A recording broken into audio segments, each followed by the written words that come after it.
All right, so I often see it prescribed with people that have a hard time with their shoulders and getting into an overhead position to not do any overhead pressing. I personally think that's a terrible idea. Overhead pressing is a great idea to help you gain mobility.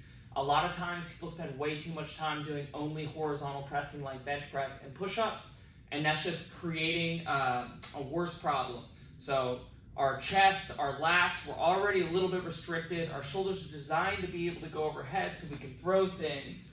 But the more that we just kind of work on the chest and the lats and we don't go overhead, we end up with this kind of tight, overactive inability to relax the shoulders, open them up, and bring the arms overhead. So here's a couple of quick drills that can help you. Number one, take a band, a broomstick, a PVC pipe, whatever you got. These are called shoulder dislocates. It's going to help open up your chest and your lats, the internal rotators, and teach you how to relax your shoulder blades. So we go up, we go overhead. The wider you start in the beginning, the better.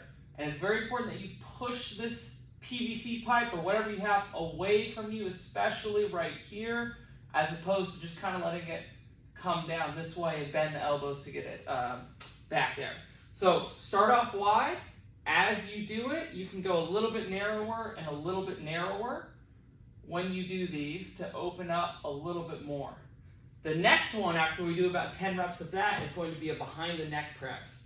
I like the behind the neck press because it kind of takes the head out of the equation, which is the most awkward part for most people when learning how to overhead press. They don't want to hit themselves in the face for good reason, right? So they end up going around and it's kind of awkward and the bar ends up way out in front of you. So instead, we just place the bar in a good position from the very beginning, which is right over the upper back.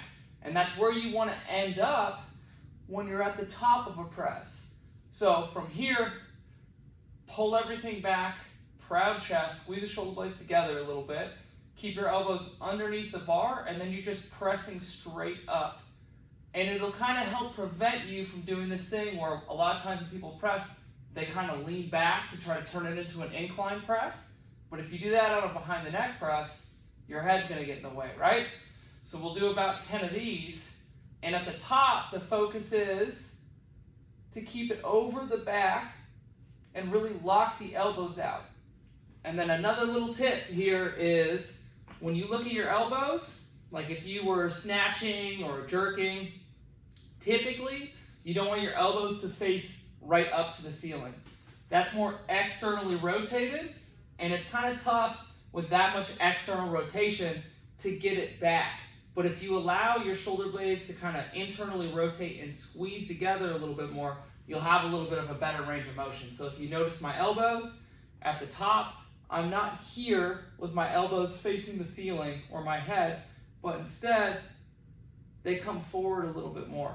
And you'll notice I have a much better range of motion. This would be external rotation, kind of tough. If I let my shoulder blades kind of come together right here, then we're opening up that chest.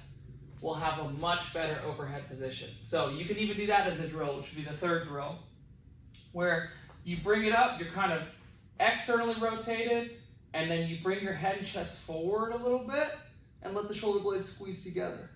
Come back out of it, bad position, get back into a good position. So the shoulder dislocates, the behind the neck press with the PVC pipe, and you can either just kind of work on your overhead position at the end of the behind the neck press, or you can do that separate drill if you're having a really hard time with it. A couple other static stretches that you can do before that, like I talked about, the big factors are usually poor T-spine extension and tight lats, or tight chest, tight lats, right? So a couple quick stretches. Number one, put the heel of your hands on a bar just like this, and then bring your head and chest through.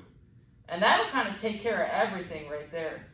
Because you're just putting yourself into a good overhead position essentially. But if you need a little bit more, a good lat stretch would be reach over across a rack, thumb down, bring your head and chest forward. So we're always trying to get the arm behind the ears, and then you'll drive your rib cage over to this side. That'll be a big stretch in your lats.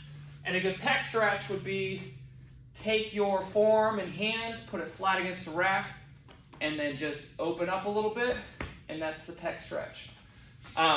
So from there, hopefully, you'll be able to press with good form, hands slightly a little bit wider than your shoulders. Use your legs to take it out. Couple common mistakes with this one. People let they bring the bar too low and their elbows go behind the bar. It's a very hard position to press from and you're not very strong right there. So instead, keep your elbows, it's gonna feel like it's in front of the bar, but it's probably more right under the bar. Try not to bend your wrist too much because then you'll have to move your head back even further.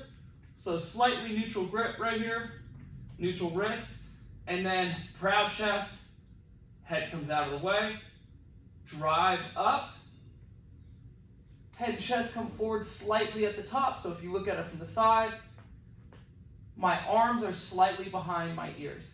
And that is a good overhead position.